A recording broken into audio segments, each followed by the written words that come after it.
Baik, kemudian yang berikutnya, nah ngapa orang nyasar NU, Pak? NU ini paling banyak disasar orang. Karena mengapa? Melemahkan NU. Karena NU ini salah satu pilar di negara kita ini. Kalau negaranya ingin roboh, pilarnya dulu yang dihabisi. Nah, NU ini pilar. Karena NU ini pilar, habis digembosin NU-nya. Tuduh NU itu sarang Syiah, tuduh NU itu liberal, ajarannya diserang, kiainya diserang, didiskreditkan, di-framing di media-media sosial, Pak. Coba kita lihat kiai-kiai NU, Pak. Makanya banyak masyarakat kota, karena masyarakat kota itu pegang Android. Banyak masyarakat kota kemakan hoax. Kemakan hoax masyarakat kota ini. Sedangkan kalau di kampung-kampung orang nggak pegang Android, jadi nggak kemakan hoax. Itu bedanya. Sedemikian rupa. Coba mulai dari Amaliyah NU yang diserang orang, nggak ada dalil, nggak ada dalilnya. Nah, ini yang saya perlu sampaikan kepada Nahdliyin kota Tangerang ini. Bukan nggak ada dalilnya, mereka yang belum belajar. Saya ambil contoh sederhana. Kayak tadi kita zikir habis sholat, Pak Kiai Abdurrahman menjaharkan zikir habis sholat.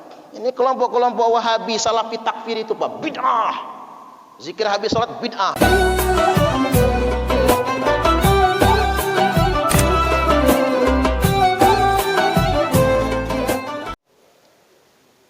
Bismillahirrahmanirrahim. Alhamdulillahil wahidil qahhar. Asyhadu an la ilaha illallahul malikul jabbar. Wa asyhadu anna Muhammadar Rasulullah sayyidul mukhtar. Allahumma salli ala nuril anwar wa sirril asrar wa tiryaqil aghyar wa miftahi babil yasar sayyidina Muhammadinil mukhtar wa alihil athhar wa ashabihil akhyar, amma ba'du. Yang saya hormati Bapak Ketua RW 6 dan RW 7 juga ya. Oh, 16 15. Pak Budi, kapan ke Lampung Pak pulang? Kontak-kontakan sama saya nantinya. Kemudian Bapak Haji Samsul Arifin, yang saya hormati Imam Rawatib Masjid Ar-Royan, yakni Abah Kiai Abdurrahman, yang saya hormati Ketua MWC NU Kecamatan apa ini Ustaz? Tangerang, Ketua MWC NU Tangerang, Ustadz Muhammad Rizal Kamil, adik kandung Ridwan Kamil ya. Kalau adik beneran bisa jadi gubernur juga ini kayaknya. Juga jika hadir yakni para kiai di jajaran Rais Suriah MWC NU,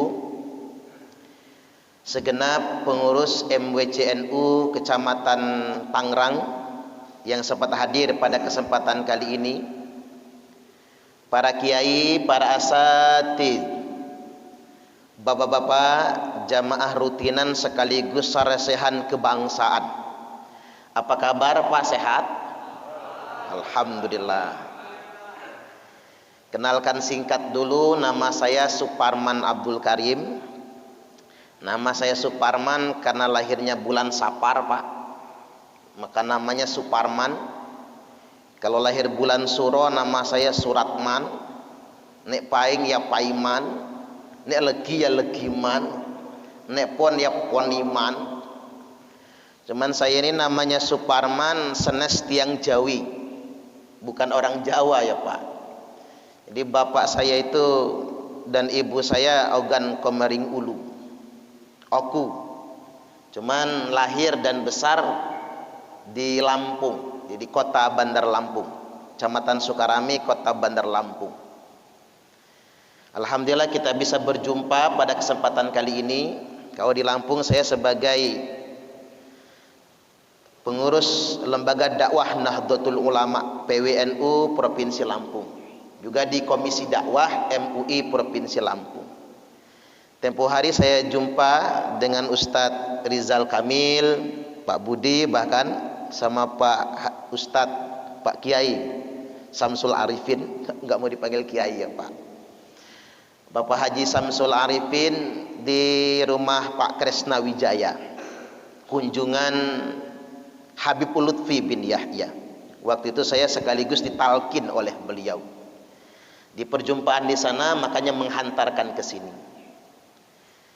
Dan saya ini agendanya rangkaian Pak. Hari ini tadi pagi saya berangkat kemarin dari Bandar Lampung. Tadi pagi ceramah untuk 300 narapidana terorisme. Tapi enggak saya sebut tempatnya karena dirahasiakan Pak. Yang jelas Jakarta pokoknya ya. Jadi 300 narapidana terorisme. Serem juga ya Pak. Takut dendam, tapi ceramahnya sok ngebujuk kita. Ya mudah-mudahan sebab mereka semua di penjara, mudah-mudahan beliau-beliau semua itu Allah kasih hidayah, semakin hijau dan cinta NKRI. Allahumma amin. Ba'da zuhur tadi saya ceramah khusus untuk Idensos, Direktorat Idensos, Densus 88 anti teror Mabes Polri. Nah besok pagi saya berangkat ke Kota Batu Malang. Besok bareng Ken Setiawan juga, Panglima NII. Jadi berangkat ke sana acara Badan Nasional Penanggulangan Terorisme. Makanya ada kabar sempat selip acara kita malam ini. Ya mau tidak mau saya tetap nginep di Tangerang kata saya.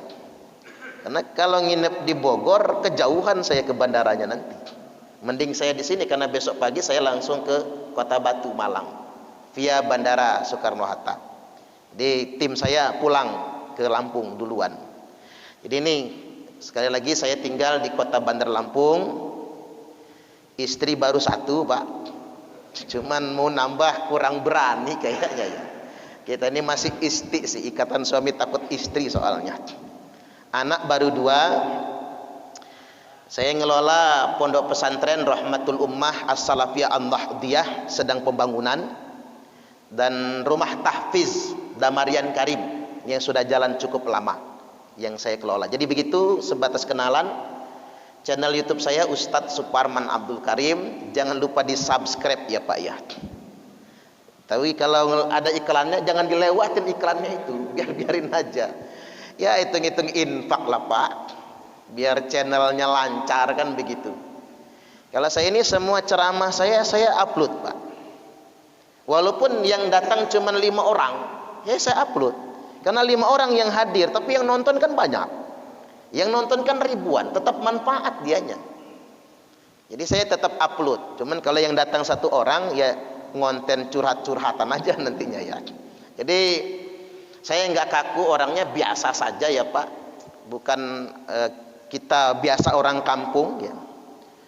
Jadi nggak ribet-ribet gitu ya, nggak ribet-ribet, nggak ada jarak, kita biasa saja.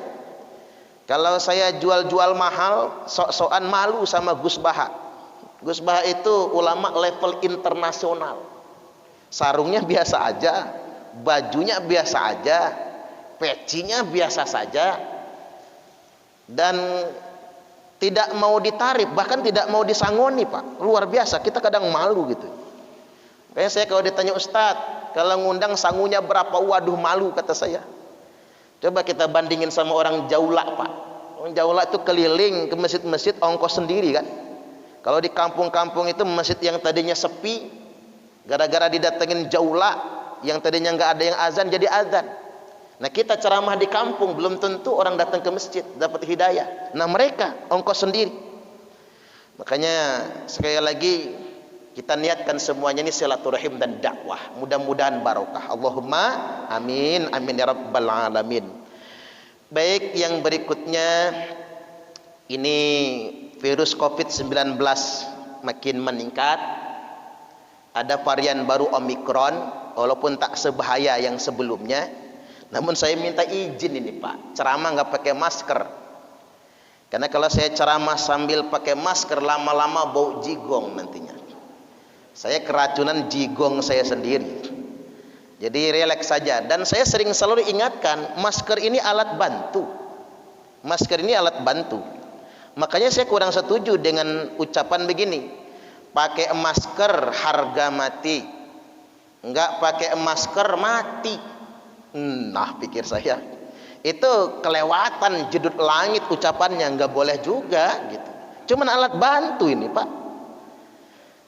Apa ada jaminan kalau pakai masker tidak kena virus? Ya kena juga, karena cuman alat bantu saja.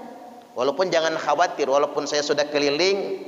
Tadi saya diantar oleh Pak Haji Samsul Arifin swab antigen.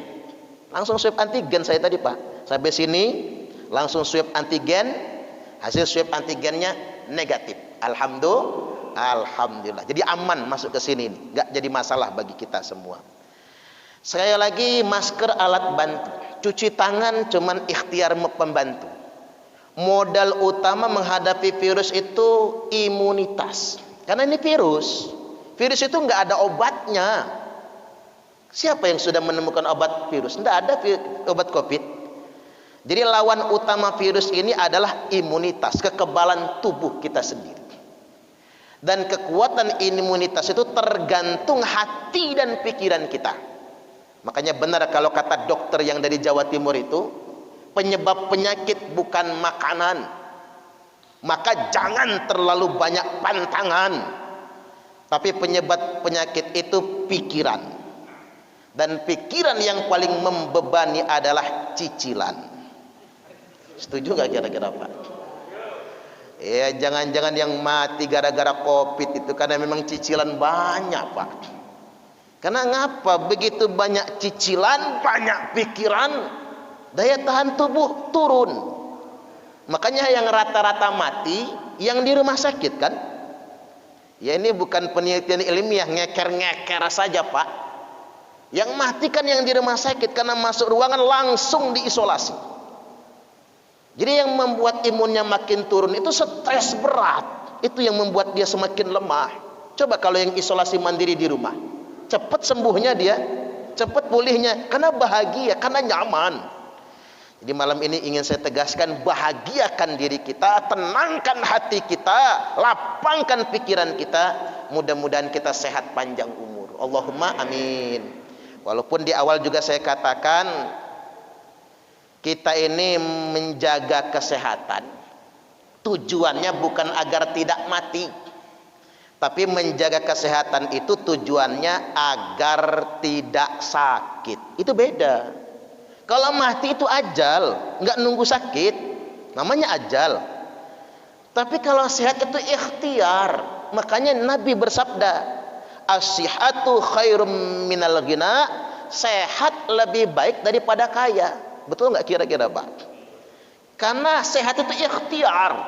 Ada orang kaya nih, rumahnya bertingkat mewah, ada fasilitas kolam renangnya, mobilnya banyak, semua serba ada.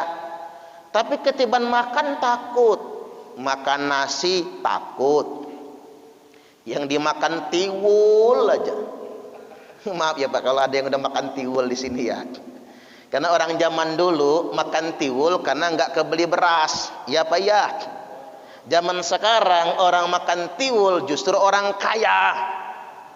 Orang miskin zaman sekarang makan beras semua, makan nasi semua. Orang kaya makannya tiwul, tiban makan tiwul, sayur santen takut, sambal terasi takut, kemudian ikan asin takut.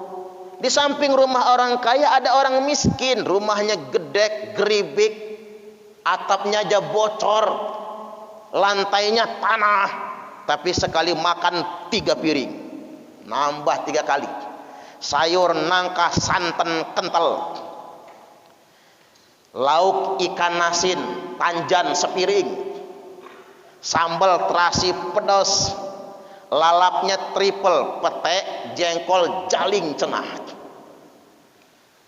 Makan bersimbah keringat, duduk di teras buka baju ngudut ji samsu. Mantap. Makanya menurut saya sehat. Benar kata Nabi, sehat lebih baik daripada kaya. Hadza zamanus sukut waluzumul buyut waridha bil qut ila antamut. Ini zaman di mana kalian mesti banyak diam. Waluzumul buyut, betah-betah tinggal di rumah. Berarti Pak, stay at home itu sudah ada sejak zaman Nabi kan. Ini kan ucapan Al-Imam Sufyan Ats-Tsauri, ulama tabi'in. Sudah ada sejak zaman Nabi, waluzumul buyut, stay at home. Orang kampung saya di pelosok sekolah mah enggak Pak, tapi pinter bahasa Inggris semua sekarang.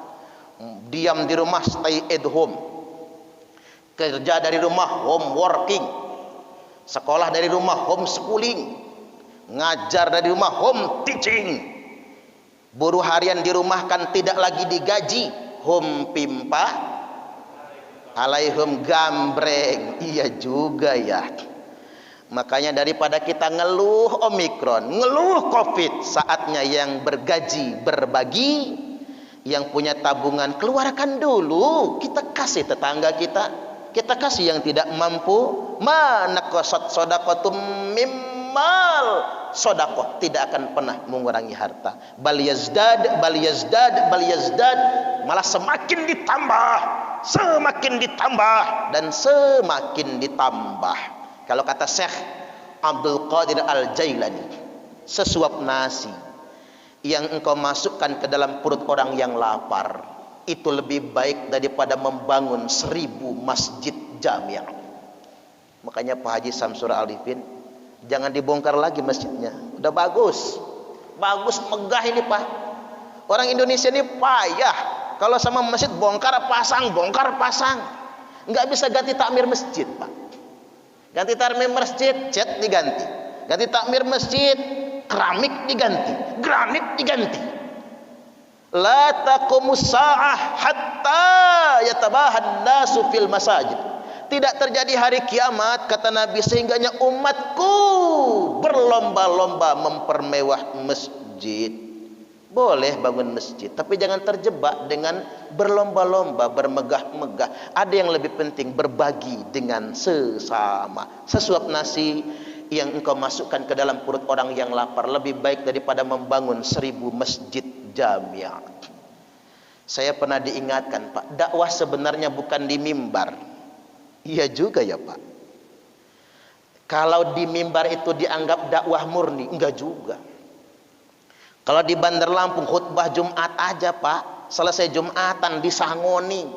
Bandar Lampung, kalau kota Tangerang sarwa keneh ya. Ternyata sama aja.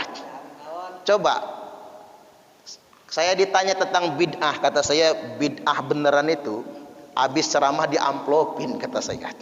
Karena Nabi nggak pernah diamplopin Pak habis ceramah, habis khutbah Jumat. Tapi saya nggak mengharamkan ya Pak. Saya mau disangoni, alhamdulillah. Nggak disangoni, kebangetan katanya. Guyon Pak, guyon. Saya balik lagi bahwasanya dakwah kalau cuma di mimbar, apalagi dakwah nasional Pak, udah ketahuan. Telepon manajernya, kira-kira berapa nih kalau datang ke Lampung? Orang Jakarta dipanggil ke Lampung Pak. Kita mah ceramah sebulan, dia mah sekali ceramah. Kalau dakwah di mimbar ya begitulah nilainya. Dakwah yang sebenarnya ada di tengah-tengah masyarakat yang lemah. Iya juga ya Pak. Dakwah itu nggak selalu taking, tapi dakwah juga giving. Kita berbagi, tak bicara tentang saving, tapi berbagi dengan sesama. Ini yang kadang-kadang kita lupakan. Saya pernah netes air mata Pak, karena pertama kali baca dulu itu 3 tahun yang lalu saya ngebacanya. Lagi getol-getolnya saya bawa jamaah umroh. Enak Pak bawa jamaah umroh itu, gede subhanallah, fee-nya gede banget ya. Tanya sama yang ngelola umroh itu, gede banget. Saya tiba-tiba ngebaca caption di media sosial. Bunyi captionnya begini. Orang kaya bolak-balik umroh dengan alasan rindu rumah Allah. Padahal Allah lebih rindu dengan orang kaya yang berbagi dengan fakir miskin. Subhanallah. Ndrodok saya, Pak. Iya juga ya. Kita ingin bolak-balik ke Mekah, alasannya rindu rumah Allah. Padahal Allah lebih rindu dengan orang kaya yang berbagi dengan fakir miskin. Kadang-kadang kita prihatin ya Pak, kayak selebritis itu pamer kekayaan, beli betap aja 3 miliar. Betap Pak, kalau kita mau beli bak mandi dari plastik itu 100.000 mah gede banget sudahan. Sampai segitunya. Ya duit dia, beli tas miliaran, duit dia, tapi jangan dipamerkan. Kalau kata Imam Ali itu, jangan pamer kekayaan di tengah-tengah orang yang miskin, jangan pamer kesenangan di tengah orang yang susah, jangan pamer nikmatnya sehat di dekat orang yang sakit, jangan pamer perut kenyang di dekat orang yang lapar, jangan pamer kemesraan di depan orang jomblo. Setuju nggak kira-kira? Ada yang jomblo nggak di sini nih? Jomblo ngenes namanya. Baik, ini yang ringan-ringan dulu ya Pak. Nanti kita beratin dikit materinya. Sekarang kita masuk ke momentum Harlah Nahdlatul Ulama. 31 Januari adalah hari lahirnya Nahdlatul Ulama. Karena kita syukuran memperingati, ya kapanpun saja bisa kita memperingatinya. Kita ini memilih NU. Jadi Ustaz Rizan Kamil nanti jangan ngomong kami lagi Ustaz. Kita pokoknya. NU itu gede, Nahdiyin kita ini Pak. Kalau udah mau Yasin itu ya Nahdiyin namanya kan gitu ya. Kita ini memilih NU itu wasiat Nabi. Loh kok bisa Ustaz ngomong begitu? Ini dikatakan wasiat Nabi. Karena nanti umatku akan berfirqah-firqah kata Nabi. Umatku akan berkelompok-kelompok. Di tengah-tengah umatku akan ada perselisihan yang sangat banyak. Dan Nabi berwasiat, "Idza ra'aitum ikhtilafan fa'alaikum bisawadil a'zam." Kalau kalian semua sudah melihat perselisihan yang sangat banyak di tengah-tengah umat, firqah-firqah, perbedaan-perbedaan, fa'alaikum bisawadil a'zam, maka wajib bagi kalian semua ikut kelompok yang paling mayoritas, as-sawadul a'zam, yang paling mayoritas, yang paling banyak, karena umatku mustahil bersepakat dalam kesesatan kata Nabi. Makanya dalam kitab Risalah Ahli Sunnah wal Jamaah karya Hadratus Syekh Kiai Haji Hasyim Asy'ari yang disebut as-sawadul a'zam adalah Ahlu Sunnah wal Jamaah dalam konteks global, dalam konteks keindonesiaan. As-sawadul a'zam, Ahlu Sunnah wal Jamaah tersebut adalah NU dan Muhammadiyah. Makanya benar kalau kata Pak Profesor Dr. Jenderal Tito Karnavian, selama masih ada NU, selama masih ada Muhammadiyah dan kokoh, NKRI tetap terjaga. Setuju gak kira-kira? Ini kenyataan loh Pak. Bayangkan kalau NU-nya bubar. Saya ambil contoh sederhana saja. Ada Wahabi Salafi Takfiri yang dikit-dikit ngomong bid'ah, dikit-dikit ngomong kafir. Sama ada Syiah. Nggak usah banyak-banyak Pak. Syiahnya 5% di negara kita ini, Wahabi Salafi Takfirinya 5%. Dari 200 juta jiwa, berarti 10% mereka 220 juta. 10 jutanya Syiah, 10 jutanya Wahabi Salafi Takfiri, kelar Indonesia. Coba lihat Yaman. Ahlus Sunnah wal Jamaah tidak ada yang perang. Siapa yang perang di Yaman? Wahabi Syiah. Siapa yang perang di Irak? Wahabi Syiah. Siapa yang perang di Suriah? Wahabi Syiah. Ahlus Sunnah wal Jamaah milih diam. Tanya dengan ulama-ulama, para habaib yang di Hadramaut, mereka pilih diam. Mereka pilih mengajar umat, tidak mencampuri urusan politik. Karena mereka tahu ini kelompok yang paling selamat. Coba Yaman tuh, yang perang siapa Pak? Houthi Syiah lawan Wahabi. Makanya saya pernah ketemu Ustadz Kiai Syiah lah ya, pakai udeng-udeng Syiah itu, pakai jubah Syiah ke Bandar Lampung, ke kantor PWNU.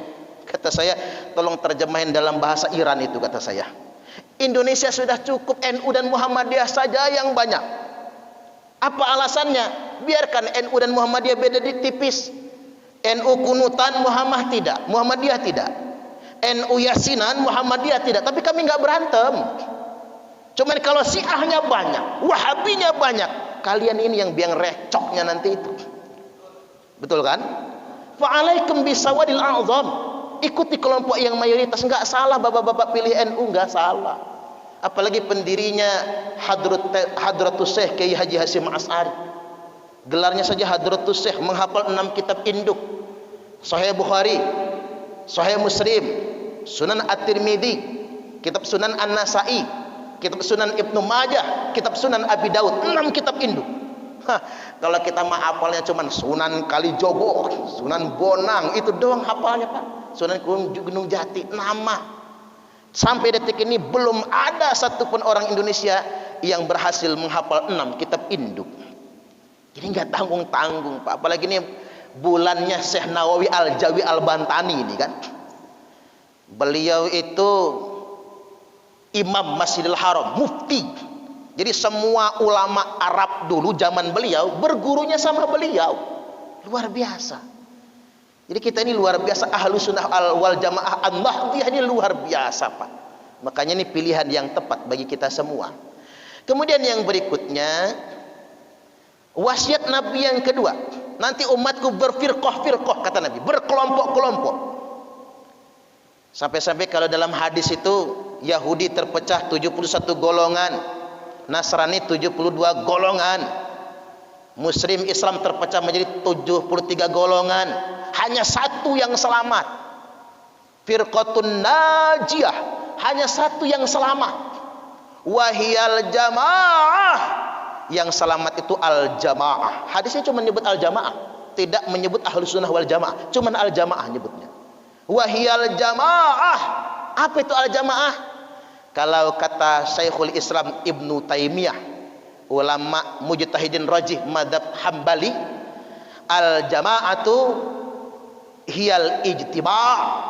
Al jamaah itu adalah tempat berkumpulnya pemimpin umat, ijtima', bersepakat, berkumpulnya segenap pemimpin umat untuk bersepakat dalam urusan mereka.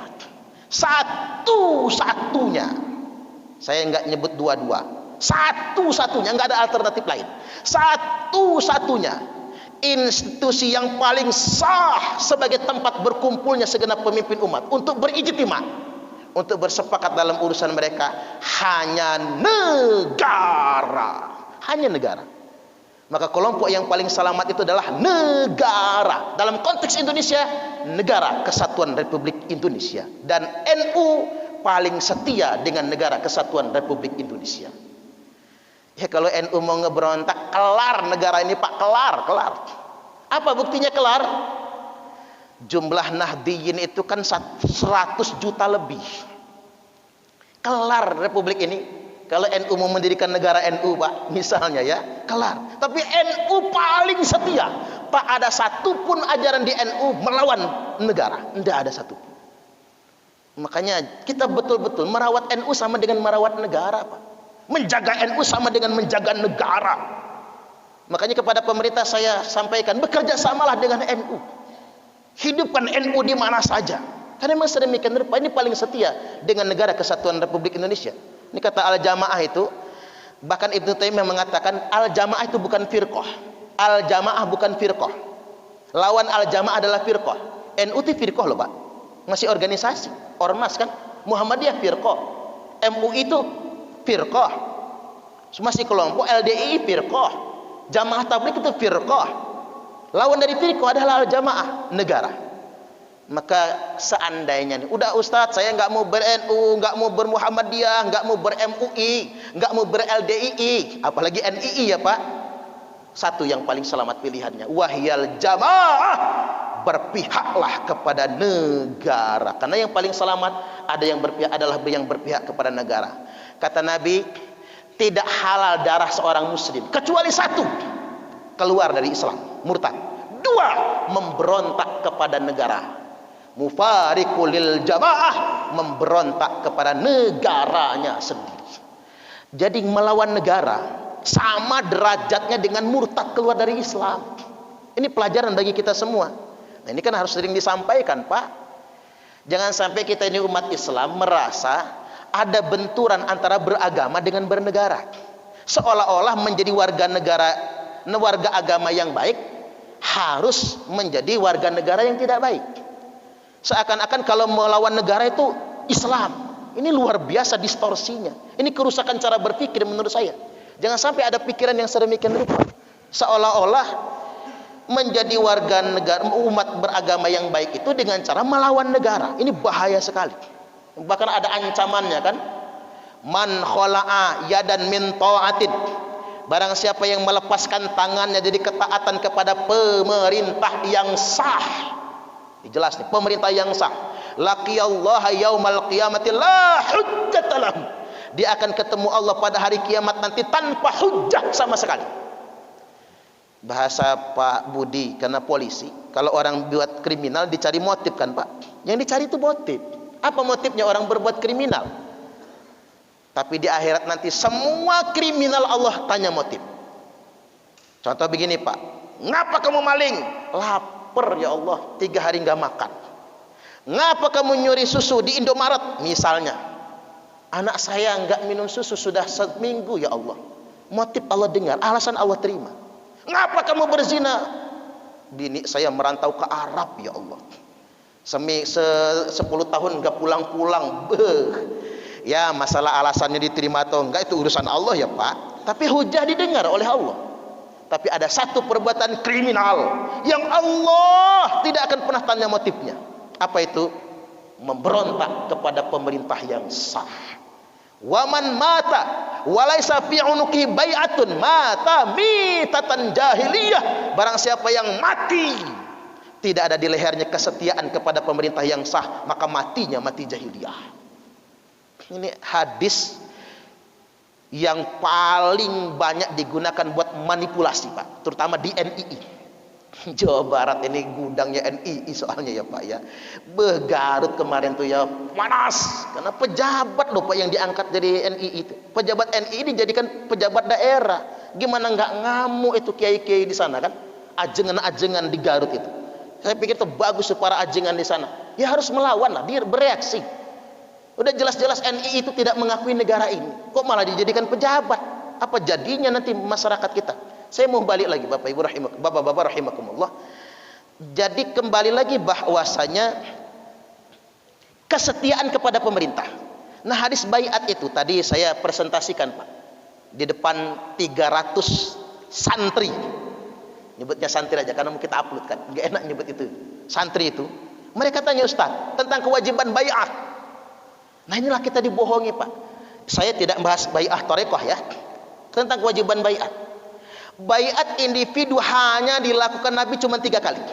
Baitul Aqobah 1, Baitul Aqobah 2, Baitul Ridwan, cuma itu. Jadi kok ada di mereka itu kan mewajibkan baiat individu Pak. Ini kan distorsi, kebohongan ini, manipulasi agama itu. Setiap orang diwajibkan baiat, kalau nggak baiat mati jahiliyah. Padahal hadis itu bukan kewajiban baiat individu. Hadis itu tentang kesetiaan kepada pemerintah yang sah. Waman mata walaisa fi unuqi bai'atun. Barang siapa yang mati tidak ada baiat di lehernya. Apa maksudnya? Tidak ada kesetiaan kepada pemerintah yang sah. Mata mitatan jahiliyah, maka matinya mati jahiliyah. Itu hadisnya. Sahih muttafaqun alaih. Banyak dimanipulasi ajaran agama sedemikian rupa. Baik, kemudian yang berikutnya, nah ngapa orang nyasar NU Pak?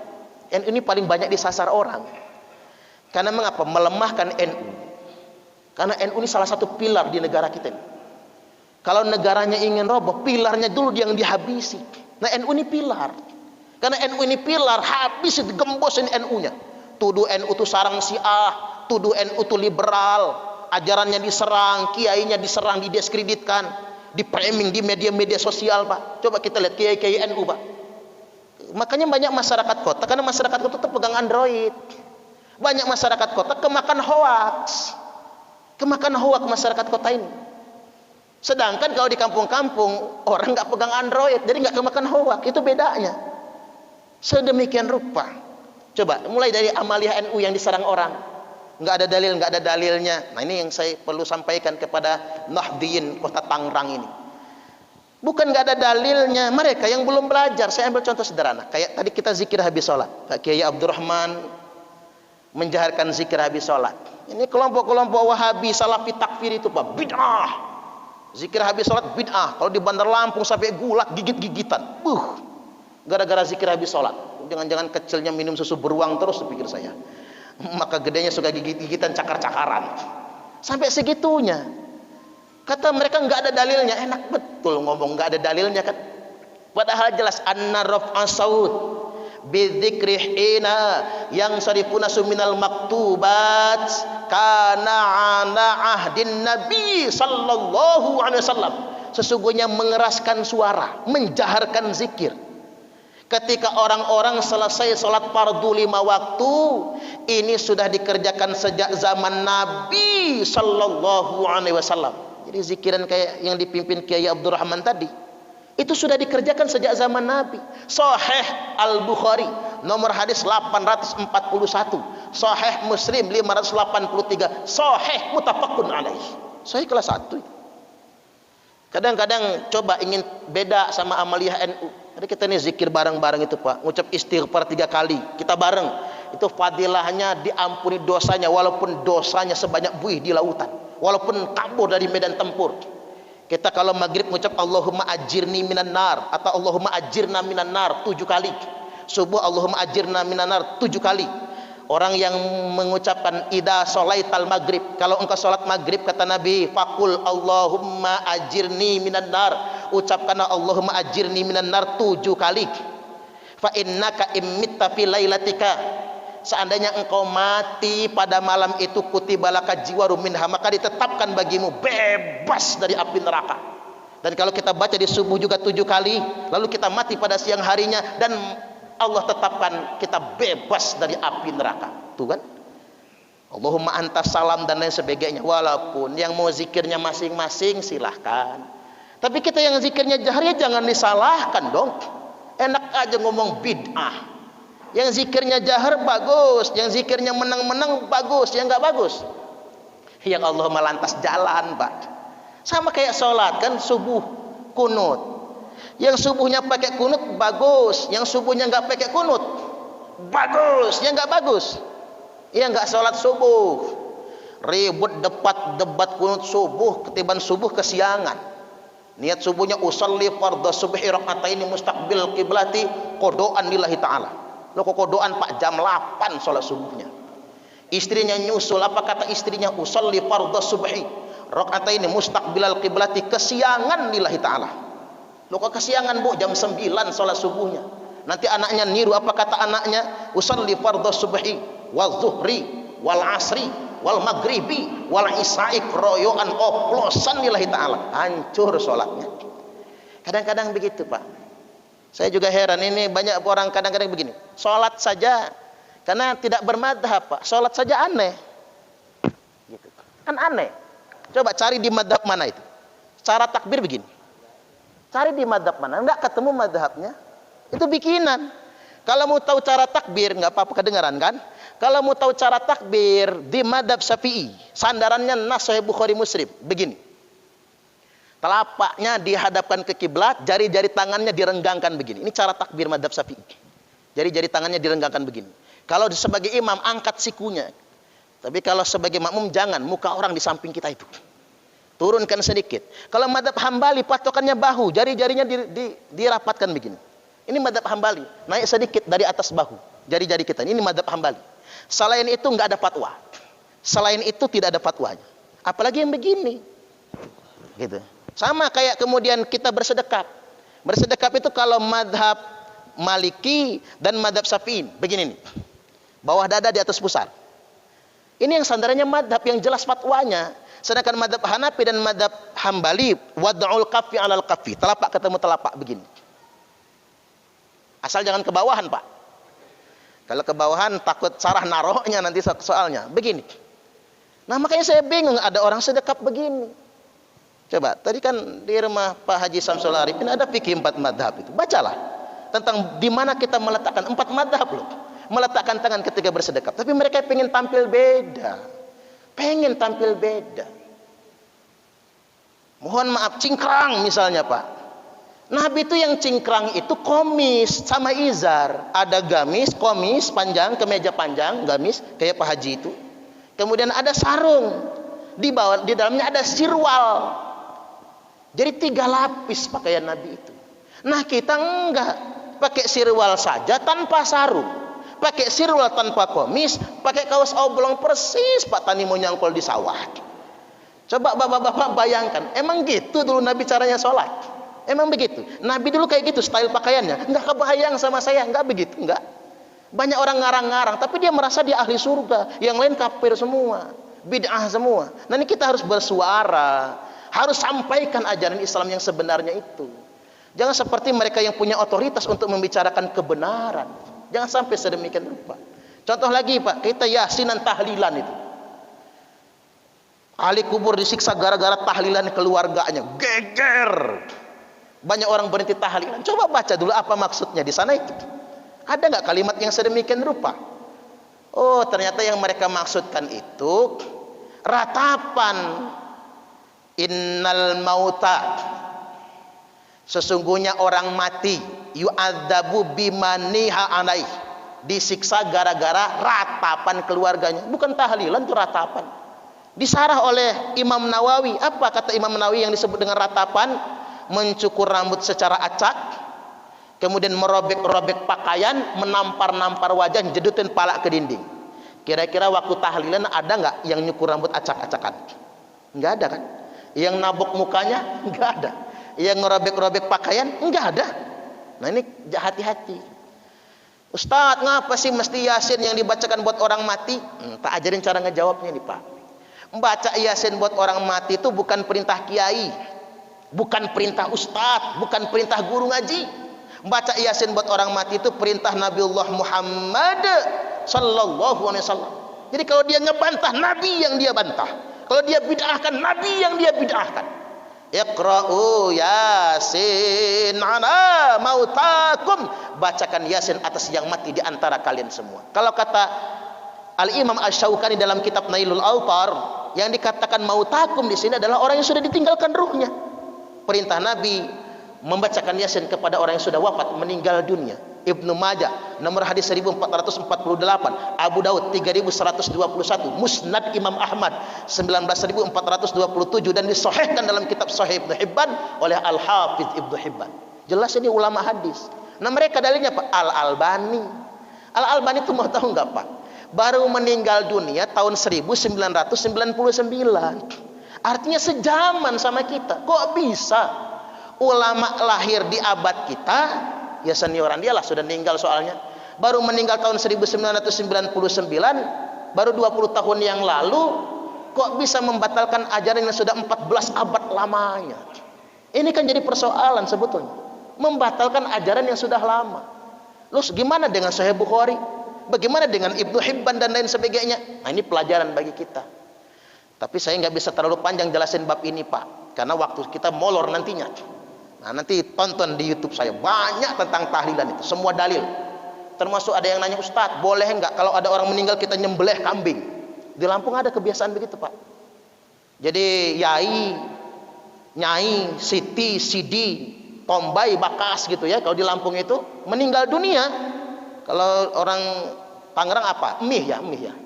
Aki, nini kan begitu ya. Meninggal dunia, nyembelih kebo. Boleh nggak? Boleh.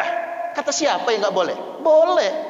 Wong Nabi yang contoh kan, karena Nabi sallallahu alaihi wasallam idza dzabaha syata fayaqul fa arsilu biha ila asdiqai Khadijah. Nabi nyembelih kambing gede banget, lalu Nabi berkata, ini sedekahan, kirimkan kepada kerabat tetangga, sedekahan atas Khadijah yang sudah wafat meninggal dunia. Sahih Muslim nomor hadis 4644 itu. Nabi kata lakukan itu kalau mampu. Ya enggak boleh itu, enggak mampu gara-gara tahlilan rumah kegade, kebun kejual, sawah kejual. Itu yang enggak boleh. Itu namanya besar pasak daripada tiang. Kalau kata orang Jawa apa, biar tekor asal kesohor. Kalau kata orang Palembang, Pak, kue putu buatan Cek Gaya, awak buntu banyak gaya. Itu yang nggak boleh. Tapi kalau mampu boleh-boleh saja, nggak jadi masalah. Ini detail banget pembahasannya itu. Baik, memang amaliyah NU diserang. Mengapa diserang? Karena kalau orang sudah tidak percaya sama NU, mudah direkrut oleh mereka. Itu bahayanya sebetulnya. Nah, lantas kemudian kiai-kiai NU yang mereka serang, hati-hati dengan framing-framing di media sosial, apalagi kepentingan mereka politik. Jangan sampai kita mau-mau orang bikin narasi perang Badar. Salah. Kalau terjadi perang saudara di Indonesia bukan perang Badar, perang Jamal, perang Siffin, perang saudara. Perang Jamal itu kubu pemerintah Ali bin Abi Thalib lawan oposisi Aisyah Ummul Mukminin. Coba kita berhitung, Pak. Ali itu menantu Nabi, adik sepupu Nabi, ahlul bait yang paling dicinta Nabi. Posisi beliau memang benar sebagai khalifah. Sedangkan oposisi Ummul Mukminin. Bayangkan saja kan, Aisyah, istri yang dicinta Nabi, sangat dicinta Nabi, sama-sama dijanjikan masuk surga, tapi gara-gara adu domba politik. Makanya jangan mau diadu domba. Kita gara-gara adu domba politik, 18.000 sahabat Nabi wafat, meninggal dunia. Sia-sia dong. Karena perang bukan lawan Abu Jahal, perang saudara. 6 bulan kemudian perang Siffin, 80.000 sahabat Nabi meninggal dunia. Gara-gara apa? Perang saudara. Waktu itu dikesankan begini, Pak, banyak orang yang bersumpah demi Allah, ngangkat Al-Quran di atas kepalanya, demi Allah Ali sudah curang, demi Allah Ali zalim. Karena banyak orang yang bersumpah, banyak orang yang percaya. Padahal kalau orang gampang bersumpah nyebut nama Allah, tandanya dia sedang berdusta. Wala tuti' kulla hallafim mahin.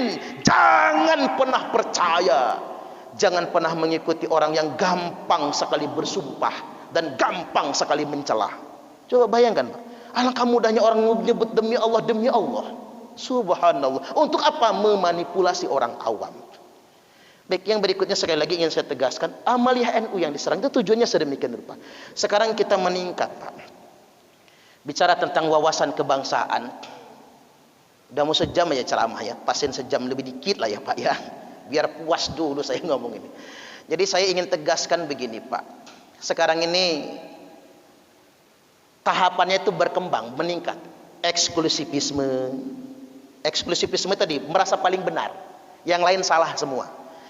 Pokoknya begini, kalaupun nggak mau NU, Pak, nggak mau ber-NU, nggak apa-apa. Yang penting satu rumusnya, jangan merasa paling benar, yang lain disalahkan semua. Itu saja.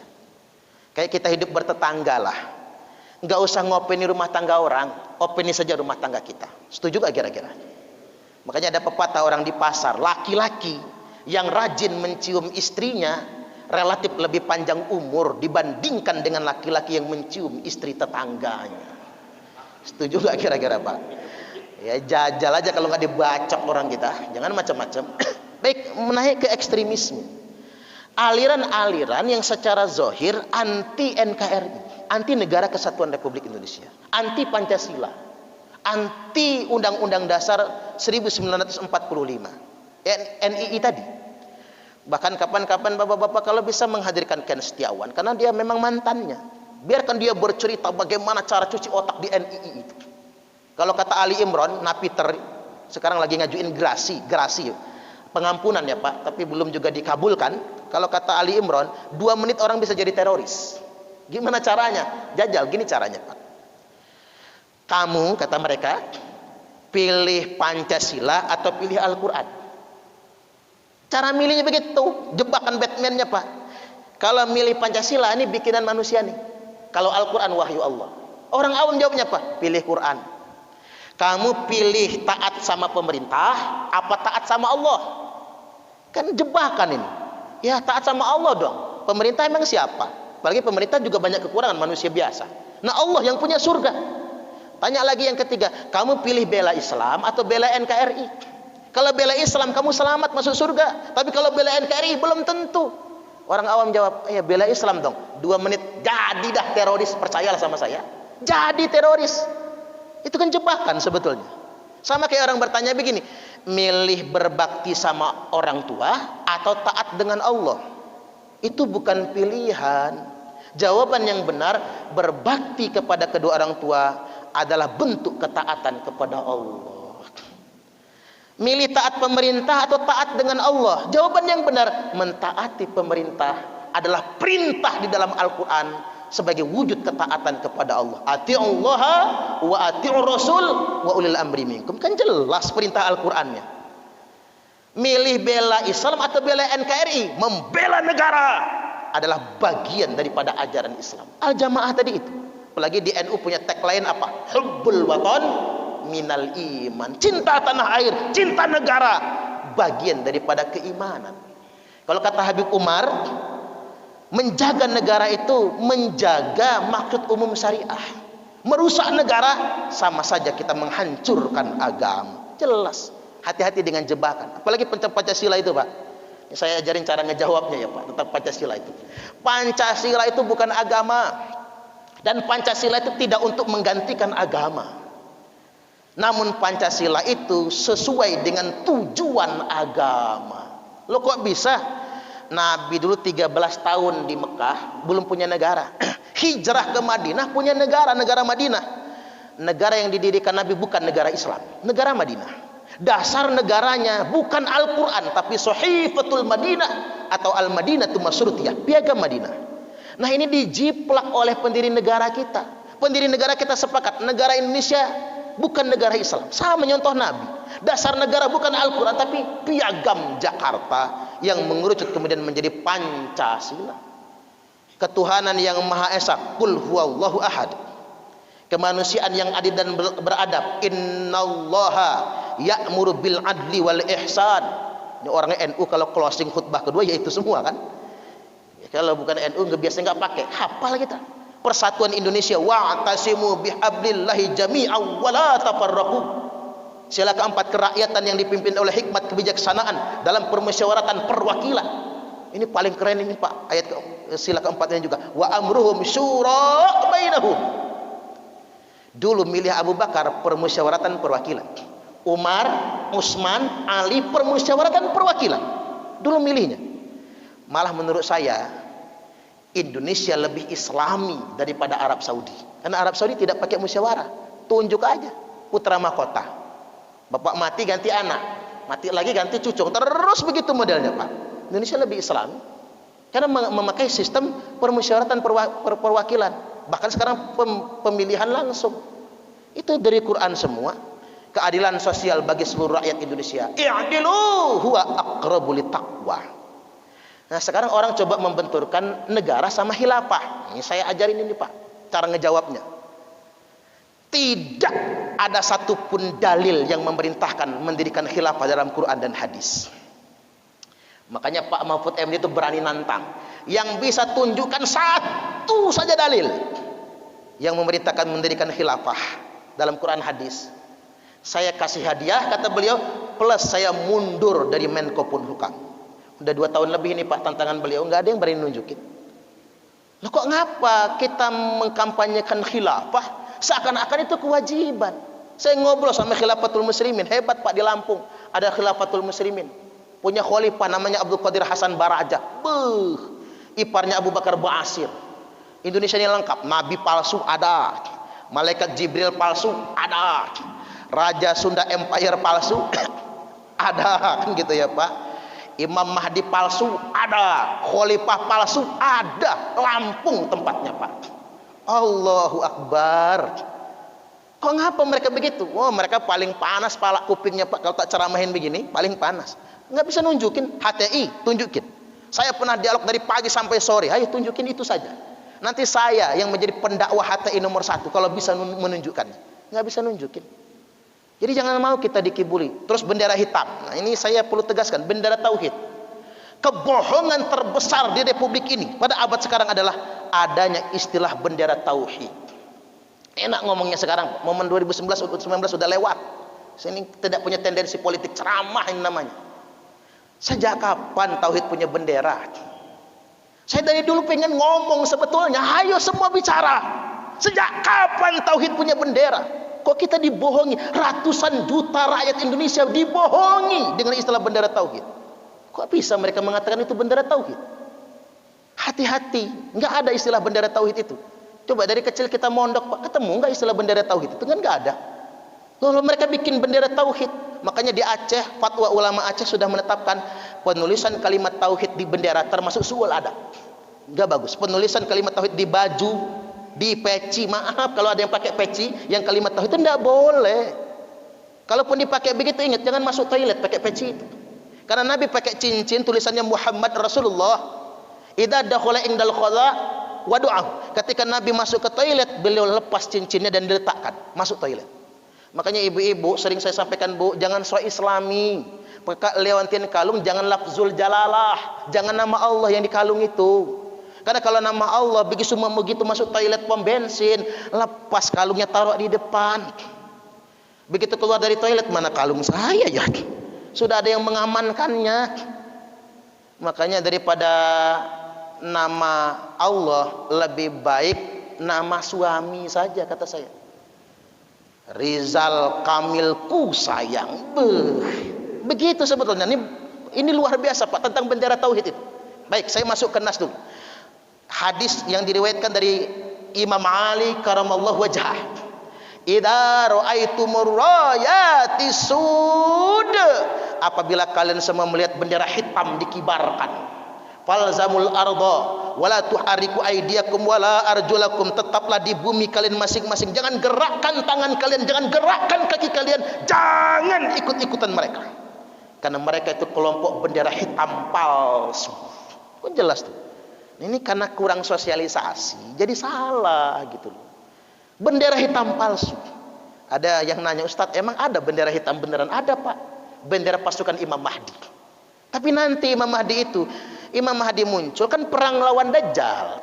Dajjalnya harus keluar juga. Dajjal keluar setelah kemarau 3 tahun berturut-turut. Gara-gara 3 tahun terjadi kemarau, tidak ada satupun daun hijau, kering semua. Semua orang kelaparan, negara bubar. Indonesia bubar, Amerika bubar, Cina bubar, Arab bubar, Eropa bubar semua. Tandanya kemarau 3 tahun berturut-turut. Makanya Pak, kalau turun hujan ucapkan Alhamdulillah, Dajjal masih tangeh. Makanya kalau Jakarta masih kebanjiran, Alhamdulillah. Bahaya kalau Jakarta itu udah nggak banjir lagi Pak, hujan nggak pernah turun, kita kering semua, Dajjal keluar. Nah, ketika Dajjal sudah menjajah, pasukan Al-Mahdi menggunakan bendera hitam. Sebelum Imam Mahdi memimpin pasukan, semua yang pakai bendera hitam palsu semua. Kan jelas keterangannya. Qulubuhum kazuburil hadid. Kelompok bendera hitam itu hati mereka keras bagikan batu.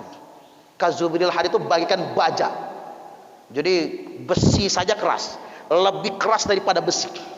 Hati kelompok bendera hitam itu. Makanya nggak bisa diceramahi. Saya ceramah depan bapak-bapak aman-aman aja. Coba kalau ceramah depan kelompok bendera hitam itu, selesai Pak. Banyak yang nimpuk, jangan macam-macam, karena memang hati mereka keras bagaikan batu. Nah, ini yang perlu saya sampaikan pada kesempatan kali. Baik, sedikit lagi. Naik berikutnya, setelah ekstremisme Pak, anti negara, mereka naik ke radikalisme, terorisme. Sempat keluar dari pernyataan kepala BNPT Boy Rafli Amar, 198 pondok pesantren terafiliasi terorisme. Enggak usah diprotes, kita enggak perlu baperan Pak. Ngapa sih pemerintah menuduh pesantren sarang teroris? Bukan, pemerintah enggak nuduh. Data itu harus diungkap, karena kalau tidak diungkap, kita masukin anak ke pesantren nantinya, dan kita tidak tahu itu semua. Enggak perlu baperan, karena ngapa? 198 itu dari 28.800 pondok pesantren. Dari 28.800 pondok pesantren itu hanya 158. Jadi 0,7% yang terafiliasi terorisme itu. Yang 28.800 sekian itu 99,3% setia NKRI. Dan dari jumlah itu pesantren yang terafiliasi ke NU Nahdlatul Ulama 23.372 pondok pesantren. Berarti ada 81% pesantren yang terafiliasi dengan NU. Nggak usah khawatir kita. Dan nggak perlu baperan. Karena ngapa? Saya menangani soalnya Pak di Lampung. Pesantren-pesantren yang begitu. 120 anggota JI. Lampung, ikrar setia NKRI. Saya nanya, di mana dia belajar? Tunjuk semua Pak. Benar, data itu benar. Data itu benar semua. BNPT itu kan pakar semua, intelijen itu Pak. Itu data intelijen. Luar biasa lengkapnya, bukan tuduhan, memang ada. Berarti orang tua harus antisipatif. Hati-hati masukin anak ke pondok pesantren. Begitu masuk pondok pesantren, hormat bendera haram, nyanyi lagu Indonesia Raya haram, Pancasila tauhid, itu kan tanda-tanda itu Pak. 6 tahun dia mondok di situ, selesai. Bisa jadi kalau Pak Budi anaknya masuk situ, Pak Budi polisi, anaknya teroris, selesai. Baik, saya ingin tegaskan di poin ini dikit lagi ya Pak. Terorisme tidak terkait dengan ajaran agama manapun. Setuju gak kira-kira? Tidak ada satupun agama yang mengajarkan terorisme, termasuk Islam. Tapi bahwasanya teroris itu mendompleng kelompok agama mayoritas, jawabannya iya. Karena Indonesia mayoritas Muslim, terorisnya beragama Islam, dompleng Islam. Coba di Myanmar Pak, ada biksu yang sangat rasis, radikalis, teroris, pakai jubah biksu, membantai umat Muslim di Rohingya. Terorisnya beragama Buddha, karena mayoritas di sana beragama Buddha. Di India, umat Nasrani sedang Natalan, dihancurkan gerejanya, terorisnya beragama Hindu. Di New Zealand orang Islam lagi Jumatan diberondong pakai senjata, terorisnya beragama Kristen. Di Papua, karena mayoritas Kristen, OPM beragama Kristen, mendompleng kelompok agama mayoritas. Nah itu saja kita. Jadi nggak ada agama yang mengajarkan teroris. Nah justru ini puncaknya, Islam memerintahkan kita perang melawan teroris. 2 hadis yang hendak saya sampaikan. Pertama, saya khruju qaumun fi akhiriz zaman, akan keluar sekelompok orang di akhir zaman, kata Nabi. Al-ahdatul asnan, usia mereka masih muda-muda. Makanya kalau bisa materi ini buat anak muda Pak, kan yang kecucu otak itu anak-anak muda. Usia mereka masih muda-muda. Sufahaul ahlam, tapi otak mereka kebalik-balik. Otak mereka sudah rusak. Yaquluna min qauli khairil bariyah, tapi dia nipu kalian karena kalau bicara agama selalu beratas nama khairul bariyah. Perkataan Nabi, Quran hadis, Quran hadis, Quran hadis. Seolah-olah begini Bapak Ibu, Bapak-bapak, kalau orang sudah ngomong berdasarkan Quran udah benar, belum tentu. Itu kan Quran menurut dia. Dia nggak punya sanad keilmuan. Dia mau belajar di mana? Dapatnya dari siapa dianya? Mereka mengatasnamakan perkataan khairul bariyah, la yujawizu imanahum hanajirahum. Iman mereka tidak pernah melintasi kerongkongan mereka sendiri. Yamrukuna minad dini kama yamruku sahmu minar ramiyah. Mereka akan keluar dari agama seperti keluarnya anak panah dari busurnya. Hari ini dia sholat bersama kalian, besok dia akan menghalalkan darah kalian, kata Nabi. Makanya Abdurrahman bin Muljam itu, Imam Ali yang dia bunuh, bahkan dia menghalalkan darah orang non muslim. Padahal jelas hadisnya, man qatala nafsan muahadan lam yarah raihatal jannah. Yang membunuh non muslim tidak akan pernah mencium baunya surga. Jangankan surga, baunya aja nggak dapat. Nah, maka Nabi memerintahkan fa aina malaqitumuhum faqatuluhum. Dimanapun kalian temukan orang-orang kayak gitu, dimanapun kalian jumpai mereka, kata Nabi, faqatuluhum, perangi mereka. Fa inna fi qatlihim ajran liman qatalahu yaumal qiyamah. Karena sesungguhnya memerangi mereka pahalanya sangat besar bagi yang memeranginya pada hari kiamat nanti. Itu hadis pertama. Makanya ada keterangan begini, sebaik-baiknya kematian mati di tangan teroris Khawarij, dan seburuk-buruknya kematian adalah Khawarij yang berhasil kalian bunuh. Begitu. Makanya mati syahid terbaik adalah mati melawan teroris. Hadis yang kedua sekarang, yakhruju qaumun min ummati, akan keluar sekelompok orang di tengah-tengah umatku, yaqra'unal Qur'an, mereka fasih-fasih membaca Al-Qur'an. Nah ini yang jangan ketipu. Laisa qira'atukum ila qira'atihim bisyai', di mana bacaan Al-Qur'an kalian tidak ada apa-apanya dibandingkan dengan bacaan Quran mereka. Itu hadisnya Pak. Wala salatukum ila salatihim bisyai', salat kalian tidak ada apa-apanya dibandingkan dengan salat mereka. Wala siyamukum ila siyamihim bisyai', puasa kalian tidak ada apa-apanya dibandingkan dengan puasa mereka. Ditambahkan dalam hadis musnad Imam Ahmad, liyahkiru ahadukum amalahu min amalihim, salah seorang di antara kalian pasti minder kalau membandingkan amalnya dengan amal mereka semua. Tapi kata Nabi, jangan pernah minder. Fa idza kharaju faqtuluhum, apabila mereka sudah keluar, perangi mereka. Tsumma idza kharaju faqtuluhum, tsumma idza kharaju faqtuluhum, 3 kali. Fatuba liman qatalahum, beruntunglah yang berani memerangi mereka, disebutkan sampai 20 kali. Wajib kita semua memerangi mereka semua. Baik, segitu aja dulu. Mudah-mudahan bermanfaat ya Pak. Sekarang saya akhiri dulu. Kalau mau ada yang ditanyakan nanti saya persilahkan, tapi saya tutup dulu. Wallahul muwaffiq ila aqwamit thoriq. Wassalamualaikum warahmatullahi wabarakatuh. Baik, kemudian yang berikutnya, mengapa orang nyasar NU, Pak? NU ini paling banyak disasar orang. Karena mengapa? Melemahkan NU. Karena NU ini salah satu pilar di negara kita ini. Kalau negaranya ingin roboh, pilarnya dulu yang dihabisi. Nah, NU ini pilar. Karena NU ini pilar, habis digembosin NU-nya. Tuduh NU itu sarang Syiah, tuduh NU itu liberal, ajarannya diserang, kiainya diserang, didiskreditkan, di-framing di media-media sosial, Pak. Coba kita lihat kiai-kiai NU, Pak. Makanya banyak masyarakat kota, karena masyarakat kota itu pegang Android. Banyak masyarakat kota kemakan hoaks. Kemakan hoaks masyarakat kota ini. Sedangkan kalau di kampung-kampung orang nggak pegang Android, jadi nggak kemakan hoak. Itu bedanya. Sedemikian rupa. Coba mulai dari Amaliyah NU yang diserang orang, nggak ada dalil, nggak ada dalilnya. Nah, ini yang saya perlu sampaikan kepada Nahdliyin kota Tangerang ini.